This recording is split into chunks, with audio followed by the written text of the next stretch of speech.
Hello guys, तो welcome to the late night technical analysis video. इस video में हम मैं आपको बताने वाला हूँ पूरा प्राइस एक्शन स्विंग ट्रेडिंग कैसे करते हैं। डेली टाइम फ्रेम और multiple time frame analysis use करेंगे हम। हिंदी में रहेगा पूरा। जिन लोगों को इंग्लिश में चाहिए, people who want the same analysis in English, link of my Telegram is given in the description of this video only. Scroll down करो, scroll down the video, you will get the link. Okay, follow me on Telegram right now if you are not following me, because वहां पे आपको English analysis भी मिलेगा, हिंदी भी मिलेगा, सब मिलेगा वहां पे। और रियल टाइम ट्रेडिंग में अपॉर्चुनिटीज भी मिलती रहेंगी बहुत सारी। तो यार बात कर लेते हैं कुछ बहुत अच्छी ट्रेड्स की। तो क्या क्या हमने प्रॉफिट बुक करा और क्या क्या हम लोगों ने करा, पहले उसकी बात कर लेते हैं। तो आयशर मोटर कब दिया गया था? 29 दिसंबर को। अब दिया गया था, बहुत अजीब वर्ड है, मैंने दिया नहीं था स्टॉक, मैंने एनालाइज करा था, पोटेंशियल चार्ट प्रोवाइड करा था। ट्रेड लेना, ट्रेड को मैनेज करना, ट्रेड का रिस्क रखना, ये सब काम आपका है, ठीक है, और आपका ही होना चाहिए, ठीक है। तो मैं कॉल प्रोवाइडर नहीं हूं, पहले बता दूं। एनालिसिस हूं, एनालिसिस जो है प्रोवाइड करता हूं अपना पोटेंशियल चार्ट्स पे। और अच्छा जाता है, लोगों को पता है कि अच्छा जा रहा है, कैसा जा रहा है, सब तुम लोगों के सामने है, ट्रांसपेरेंट है। Let's move on. तो यहाँ पे देखो, ये एंट्री थी अपनी और बहुत ही अच्छे तरीके से एक मोमेंटम आया, ठीक है। एंड प्रॉफिट आराम से बुक करो अपना 5-6% का यहाँ पे, and dump the stock. Okay, जिन लोगों ने फ्यूचर ट्रेड्स कर रखा होगा वो डेफिनेटली बुक योर प्रॉफिट। जिन्होंने कैश ट्रेड कर रखा होगा 50-60% बुक करते चलो प्रॉफिट्स अपने। टीसीएस कब बात हुई थी हमारी? यहाँ बात हुई थी कि ये जो है एक बहुत अच्छा एरिया है। क्या था ये? डबल बॉटम था, ब्रेकआउट देने के बाद डबल बॉटम पे नेक लाइन पे सस्टेन कर रहा था स्टॉक। और उसके बाद भी ये एक पॉप आउट कैंडल आती है, मदर बार इनसाइड बार का ब्रेकआउट मिलता है और बॉक्स कंसोलिडेशन का भी। तो इससे अच्छी कैंडल एंट्री हो ही नहीं सकती थी। तो ये अपनी एंट्री थी और उसके बाद स्टॉक जो है ऑलरेडी मूव कर चुका है। कितना? 5% यार, 4.5%। बुक करो, मूव ऑन करो। एस्ट्रल की बात कर लेते हैं। तो एस्ट्रल जो है अपना मूव कर रहा है। अभी मैं इस पर्टिकुलर स्टॉक में हूँ, जिन जिन स्टॉक्स में मैं हूँ, जिनमें बाकियों में मैं क्यों नहीं हूँ। किसी में मेरी ऑप्शन ट्रेड्स हो रखी हैं, किसी में मेरी फ्यूचर ट्रेड्स हो रखी हैं। फ्यूचर ट्रेड्स यूट्यूब के लिए एक वीडियो आ रहा है बहुत स्पेसिफिक, ठीक है। तो बहुत सारी चीजें मैं अपने लिए भी करता हूँ और मैं कोर्स के लिए भी चीजें जो है अप्लाई करता हूँ।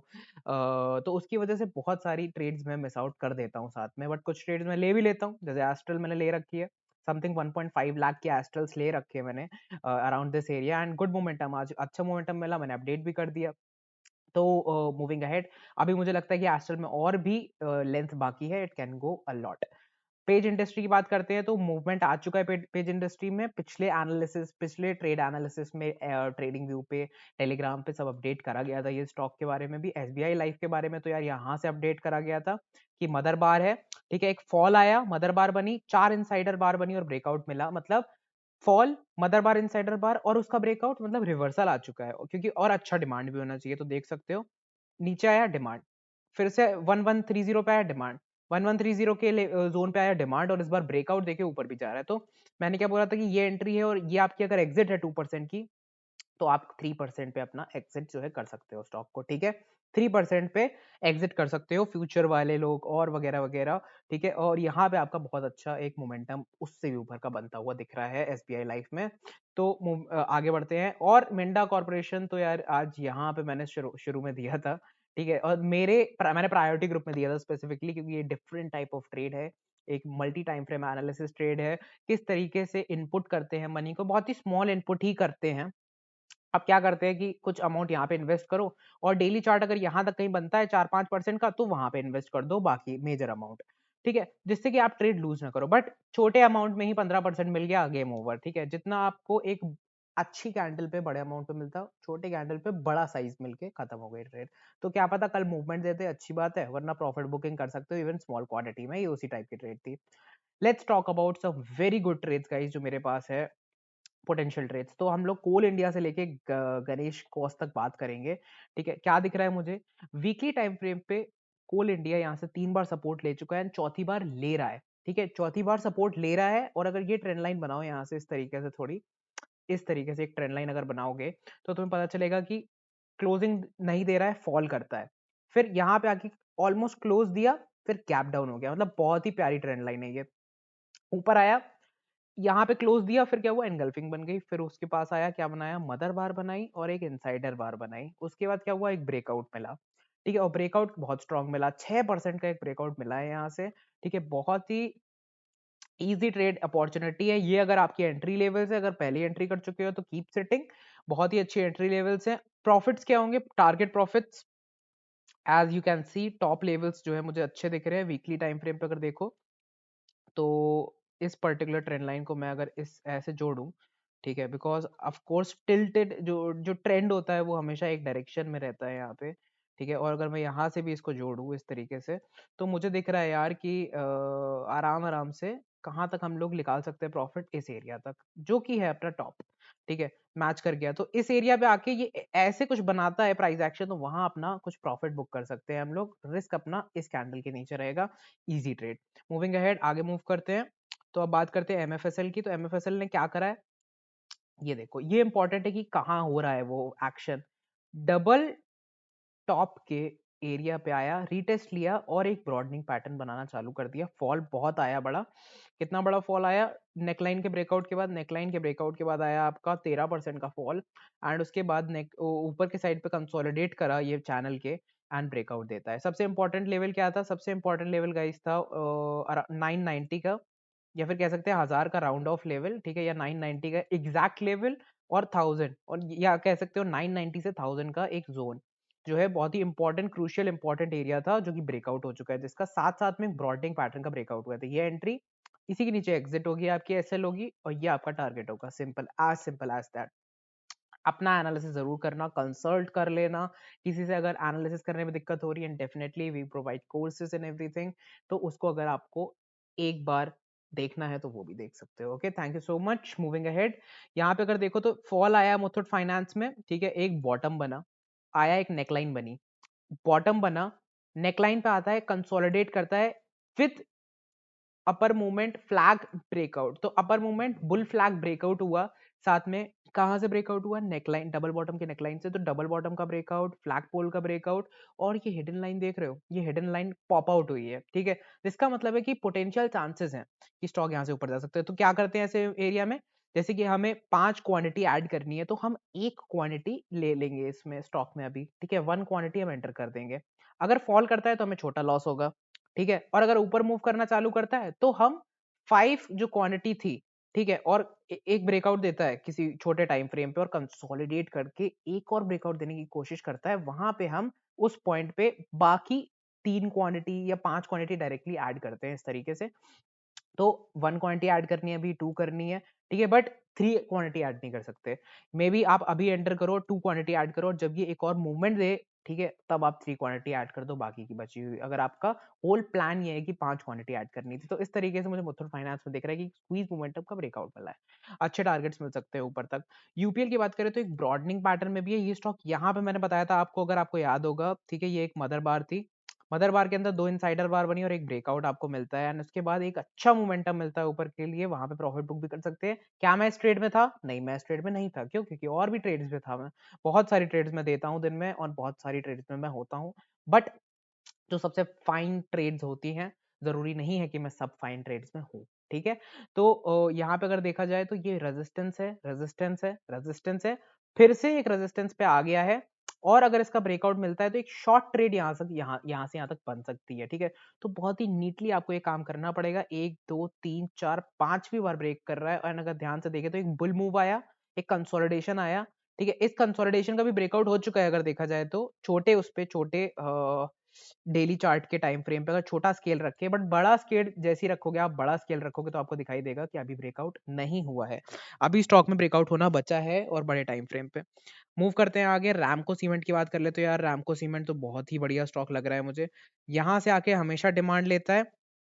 ये देख रहे हो आपको कैंडल, मैंने क्या बताया था आपको कि अगर यहाँ पे एक भी अच्छी कैंडल बनती है, पिन बार या कुछ, देखो पिन बार बनी, ठीक है, ये एंट्री थी, और आपके एसएल क्या था इस के नीचे, अगर यहाँ पे भी एंट्री करते तो आपको यहाँ प्रॉफिट मिलता, फिर आप साइडवेज पे आ जाते, फिर से जीरो पीएनएल पे, बट धीमे धीमे करके इन दी एंड वो प्रॉफिट में ही कन्वर्ट होता, ठीक है। तो कैश ट्रेड ही थी ऑफ कोर्स, ठीक है। फ्यूचर ट्रेड इस तरीके से नहीं कर सकते हम लोग, क्यों? क्योंकि बहुत वॉलेटिलिटी क्रिएट हो सकती है इस एरिया से। ये एक counter trend line breakout trade नहीं है, ये एक अच्छा पैटर्न ब्रेकआउट ट्रेड नहीं है। अब यहाँ से भी एक फ्यूचर ट्रेड इनिशिएट कर सकते हो, कैसे? इसके नीचे एसएल रख के हम करंट जो टारगेट्स हैं वो ये दोनों हैं, दैट इज 1060 एंड 1110, 1100। तो ये दोनों टारगेट्स जो है रिस्क रिवॉर्ड रेशियो के हिसाब से बलून बना लो, इस तरीके से ऊपर वाला बलून बड़ा है, दैट मीन्स परफेक्ट ट्रेड है। मूविंग अहेड, जुबिलेंट फूड देखो यार, जुबिलेंट फूड जो है ये वाला जोन कभी ब्रेक नहीं कर रहा है, जो ध्यान से मैं देख रहा हूँ 3666 का। तो 3666 पे आया मूव, 366 पे आया मूव्ड, फिर आया मूव, और फिर आया मूव, और फिर ये क्या हुआ, ब्रेक डाउन दिया। क्या ये break down actual break down? तो क्या इसके बाद स्टॉक हमेशा नीचे चलता रहा? नहीं, स्टॉक वापस आया, आ गया है उस लेवल पे। इसका मतलब वो एक वीक डाउन था, इंट्राडे प्लेयर्स के लिए एक सेल ऑफ था।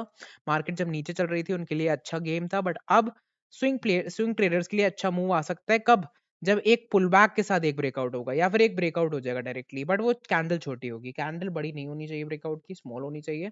तब आप लोग कहाँ तक के रिस्क ले सकते हो और ट्रेड ले सकते हो, 4024 तक की एक ट्रेड इनिशिएट कर सकते हो उसी कैंडल के लो को लेके। या अल्ट्राटेक सीमेंट, एक्चुअली मुझे यहाँ प्रॉफिट बुकिंग जोन में रखना चाहिए था। प्रॉफिट बुकिंग जोन में अल्ट्राटेक सीमेंट है, यहाँ पे देखो ब्यूटीफुल एंट्री मैंने आपको बताई थी, सारा एक्सप्लेन करा था, और 1:1 रिस्क रिवॉर्ड खत्म हो चुका है, मतलब अचीव हो चुका है। अब आप क्या कर सकते हो, फ्यूचर लॉट्स पे हो अगर, तो 0 PNL पे अपना एसएल ट्रेल कर लो। अब लूजिंग नहीं, अब लॉस नहीं करना है गाइस यहाँ से। अगर आपको और एक्वायर करना है तो लॉस नहीं करना है, सबसे पहली चीज माइंड में ये होनी चाहिए, ठीक है। तो आगे बढ़ते हैं, सबसे पहले जेएसडब्ल्यू की बात कर लेते हैं। तो जेएसडब्ल्यू स्टील, इस ट्रेंड लाइन, ये ट्रेंड लाइन थोड़े साइडवेज हो गई यहाँ पे, ध्यान से देखे तो वर्क नहीं करी।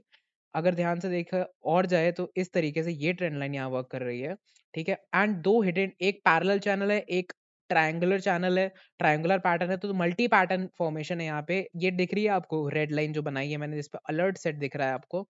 तो 684.4 पे जैसे अलर्ट सेट होगा, जैसे अलर्ट ट्रिगर होगा मेरा, और एक कैंडल इसके ऊपर इस तरीके से क्लोज करेगी, वो मेरी एंट्री कैंडल होगी। First target, second target, okay, second target 762, first target 718 का होगा इन जेएसडब्ल्यू स्टील। तो फॉर्मेशन बहुत परफेक्ट है जेएसडब्ल्यू स्टील में। लेट्स सी कि किस तरीके से इस ट्रेड को हम अपॉर्चुनिटी में कन्वर्ट कर सकते हैं। बहुत ही सिंपल ट्रेड, पिरामिल एंटरप्राइजेस में वीकली टाइम फ्रेम पे जाओगे तो आपको पता चलेगा कि क्यों ये इतनी इंपॉर्टेंट ट्रेड है, और ये कितनी बड़ी स्विंग ट्रेड बन सकती है। ये मैं एक लाइन बना रहा हूँ यहाँ पे, और मैं एक लाइन बनाऊंगा एकदम इसके टॉप पे यहाँ पे, ठीक है। ये दोनों टॉप पॉइंट्स हैं। अब मैं डेली टाइम फ्रेम पे जाऊंगा। अब मैं देख रहा हूँ कि यहाँ पे वीकली टाइम फ्रेम पे पीईएल जो है वो कंसोलिडेट कर रहा है इस एरिया में बहुत ही स्ट्रांगली, ठीक है। और मैं एक हिडन ट्रेंड लाइन भी बनाऊंगा यहाँ पे इस तरीके से। इतनी अच्छी वर्क नहीं कर रही है वैसे ये ट्रेंड लाइन, तो नहीं बनाऊंगा, कोई नहीं, ठीक है। तो मुझे दिख रहा है कि यहाँ पे एक अच्छा फॉर्मेशन है, ठीक है। ये तो दो टचेस है, बट यहाँ पे विक से भी एक फॉर्मेशन आया हुआ है, तो वो भी एक अच्छी बात है। एंड अगर ढंग से बनाते हैं वैसे तो काइंड ऑफ ये भी विक आ रही है, तो ये भी एक अच्छा फॉर्मेशन ही है। तो अगर आप ध्यान से देखो तो ये यहाँ अगर ब्रेकआउट देता है तो ये फेक आउट भी हो सकता है, तो वेट करो कि इसका ब्रेकआउट मिले इस तरीके से, एंड तभी आप ये पर्टिकुलर स्प्रेड जो है अचीव कर सकते हो पीएल में। तो वेट करो ये हिडन पैटर्न का ब्रेकआउट होने का, ठीक है। पहले अगर ये इसका एक ब्रेकआउट दे देता है तो वो यार फेक आउट में कन्वर्ट हो सकता है, स्टॉक फिर नीचे आ सकता है। कहाँ तक? यहाँ तक आ सकता है नीचे, और फिर इस तरीके से एक मोमेंटम दे सकता है। जब भी इस लाइन का ब्रेकआउट मिलेगा, जो ऊपर वाली लाइन है, इस पे मैं अलर्ट सेट कर लेता हूँ, आप लोगों के सामने करूंगा। देखो सेट कर लिया अलर्ट, जैसे ही अलर्ट बजेगा मैं आप लोगों को आइडेंटिफाई नोटिफाई कर दूंगा टेलीग्राम पे। Moving ahead, L&T. तो एलएनटी यार मैंने तुम लोगों को बहुत बार बता चुका है इस ट्रेड के बारे में। अब तो लाइक तुम लोग को पता ही होगा किस तरीके से इनिशिएट करनी है। एंड यहाँ पे अगर देखें तो इस तरीके से एक ट्रेंड लाइन बन रही थी, बहुत ही स्ट्रॉन्ग, बहुत ही सपोर्टिवली स्ट्रॉन्ग ट्रेंड लाइन, जिसका ब्रेकआउट यहाँ पे आज फिर से हुआ है काइंड ऑफ, ठीक है। अंदर से फिर से निकल के आई है। एंड अगर तुम लोग 30 मिनट टाइम फ्रेम पे चलते हैं, 30 मिनट टाइम फ्रेम पे क्या हुआ है देखे तो ये बहुत बड़ा एक डबल बॉटम बनाया है इसने। डबल बॉटम के टॉप एरिया पे आके कंसोलिडेट करके ब्रेकआउट देके उसके ऊपर सस्टेन कर दिया है, ठीक है। तो जो डेली प्लेयर से ये, या तो ये एक परफेक्ट एंट्री थी और उसके नीचे ये एसएल था, अभी भी एक परफेक्ट एंट्री है, और यहाँ पे एसएल है आपका, यहाँ कहीं पे, ठीक है। एसएल थोड़ा बढ़ गया है बस, और कुछ नहीं। और ये स्प्रेड आप ले सकते हो, ठीक है। ये पर्टिकुलर स्प्रेड आप ले सकते हो, और इसका ब्रेकआउट होता है तो और एंटिसिपेट कर सकते हो आगे का मूवमेंट, इस तरीके से अपनी थिंकिंग रख सकते हो एलएनटी में। मूविंग है टाटा पावर की बात कर लेते हैं। तो यार टाटा पावर अगर ध्यान से देखा जाए, अ, तो यहाँ पे इसने क्लोजिंग दी और उसके बाद इसने एक बार भी टच नहीं कराया, ठीक है। अब अगर मैं इस तरीके से एक ट्रेंड लाइन बनाने की कोशिश करता हूँ, तक बनाई नहीं थी मैंने ढंग से, ओके दिस सीम्स गुड, या इस तरीके से बनाते हैं। एंड यहाँ देखा जाए तो एक ऐसा एक बन रहा है, बट अगर देखा जाए तो सपोर्ट ले चुका है, ये सपोर्ट लिया है, लोअर विक रिजेक्शन है, पिन बार कैंडल है, कहाँ? इस जगह पे आता है, इस ट्रेंड लाइन पे मूव करता है, इस यहाँ पे गैप डाउन होता है तो पिन बार बना देता है, यहाँ पे आता है तो फिर मूव करता है, फिर ब्रेकडाउन ही हो जाता है, तो रीटेस्ट करके धीमे-धीमे प्राइस ऊपर आ ही रहा था कि उस पर्टिकुलर एरिया का ब्रेकआउट दे दिया है विद लोअर बार रिजेक्शन। तो प्राइस यहाँ से रिजेक्ट होके नीचे जा ही रहा था कि वो ऊपर आ गया। इसका मतलब उसको नीचे जाना ही नहीं था। तो करंट लेवल्स, एंट्री लेवल्स बहुत परफेक्ट है। हम लोग ट्रेड इन द ज़ोन करेंगे, यहाँ पे आके हम प्रॉफिट बुक करेंगे, ना कि इसके लिए बैठेंगे कि ये ब्रेकआउट दे देगा। तो कहाँ तक की ट्रेड्स हम बना सकते हैं? हम बना सकते हैं ट्रेड्स अपनी यहाँ से 7% मोमेंटम की विद अ रिस्क ऑफ 4%। इस तरीके से अपनी ट्रेड प्लान कर सकते हैं टाटा पावर में। फाइज़र की बात कर लेते हैं, तो यार फाइज़र बहुत ही बढ़िया स्टॉक लग रहा है मुझे यहाँ से इन लेवल्स से अगर ब्रेकआउट देता है। डिमांड ली, डिमांड ली और मूव्ड अप। यहाँ पे आया, क्या किया? सीधा ब्रेकडाउन कर दिया, गैप अप हुआ, नीचे आया, प्राइस एक्शन कर मतलब अक्यूमुलेट हुआ प्राइस। ठीक है? प्राइस ने एक पैटर्न बनाया, अक्यूमुलेशन जब भी होता है प्राइस का फॉल के बाद एक फॉल होता है, तो ऐसे नहीं कि वो वहीं से बढ़ने लगेगा। ठीक है? उसको एक प्राइस अक्यूमुलेशन चाहिए होता है जब वो फॉल करता है।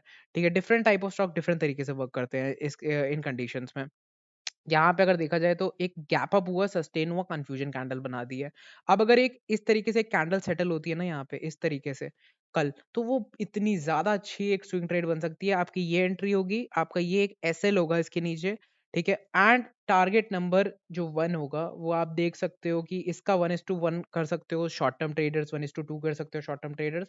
बट जो थोड़े मिड टर्म, जो मंथली होल्डिंग्स पे रख सकते हैं, वो ये टारगेट्स पक्का अचीव हो सकते हैं। और क्या पता अर्निंग्स आने से पहले-पहले ये ब्रेकआउट आए और ये अर्निंग्स पे यहाँ पे हिट हो जाए जाके 18%। तो इस तरीके से भी प्लान कर सकते हो अपनी trades. Moving ahead, Ganesha Ecosphere, ये वो ट्रेड है जो मैंने लिया गाइस आज 1.5 लाख फिर से इन्वेस्ट करा है इस ट्रेड में मैंने। इसमें भी एस्ट्रल की तरह मैंने क्या देखा इसमें, मल्टीपल टाइम्स ये स्टॉक ने यहाँ से हिंड्रेंस खाया, मल्टीपल टाइम्स ये इस स्टॉक ने यहाँ से सपोर्ट लिया एंड इस कंसोलिडेशन में मूव करता रहा, उसका फेक ब्रेकडाउन दिया, नीचे आया, टेस्ट करा, ऊपर गया, कंसोलिडेट हुआ, इन्वर्टेड हेड एंड शोल्डर का ब्रेकआउट दे दिया इस तरीके से आज। ठीक है? और भी बहुत सारी चीजें बताता हूँ आपको क्यों मैंने ये ट्रेड ली, क्योंकि मल्टी कन्फ्लुएंशियल ट्रेड्स जो होती है मैं छोड़ता नहीं उतनी आसानी से। यहाँ पे अगर ध्यान से देखो, भले ही मेरा स्टॉप लॉस कल हिट हो जाए, ठीक है, बट अपॉर्चुनिटी मैं कभी नहीं निकलने देता हूँ अपने हाथ से। तो यहाँ पे अगर ध्यान से देखो, गैप डाउन हुआ और देखो उस गैप डाउन के बाद कभी फिल ही नहीं हुआ, रिजेक्शन कैंडल, और ये रिजेक्शन कैंडल आई ना गैप अप के साथ, इसने एक मदर बार बनाई और 6 इनसाइडर बार, उसका आज ब्रेकआउट हुआ। तो यार बहुत ही अच्छी एक सूदिंग ट्रेड बन सकती है यहाँ से। कैसी? अपना कितना रिस्क होगा? अपना रिस्क होगा 3.5% का, और अपना टारगेट होगा यार, पहला टारगेट 15% का होगा, और टारगेट नंबर अगर 2 देखे जाए, वैसे तो ध्यान से अगर बात करी जाए तो टारगेट नंबर 1 जो है अपना 5-6% का होना चाहिए, टारगेट नंबर 2 14% का होना चाहिए, टारगेट नंबर 3 25% का होना चाहिए, और टारगेट नंबर 4 तक भी जा सकती है ये ट्रेड। कहो जब तक इसकी अर्निंग्स आ रही हैं ये और ऊपर मूव करने लग जाए, क्योंकि पैटर्न बहुत ही वाइड और बड़ा पैटर्न है ये जो ब्रेकआउट हुआ है। तो यार thank you so much for watching the video. अगर पसंद आया हो तो लाइक, शेयर, सब्सक्राइब जो चीजें होती हैं that is completely on you. मैं तुमसे कभी नहीं कहूंगा इन तीनों में से कुछ भी करने के लिए, नहीं करना मत करो। तुम्हें मैंने नॉलेज प्रोवाइड करी और तुम्हें पसंद आया video, that is it for me. And कोई भी डाउट होगा इस, वो ज़रूर कमेंट्स में लिखना। कोई भी डाउट हो वो ज़रूर मुझे टेलीग्राम पे बताना, क्योंकि एजुकेशन प्रोवाइड करना इन सब चीज़ों में इज़ माय वर्क, और बाकी सब कुछ मैं आउटपुट कभी नहीं देखता हूँ, इनपुट मैं देता रहूँगा। Thank you so much, meet you on Telegram.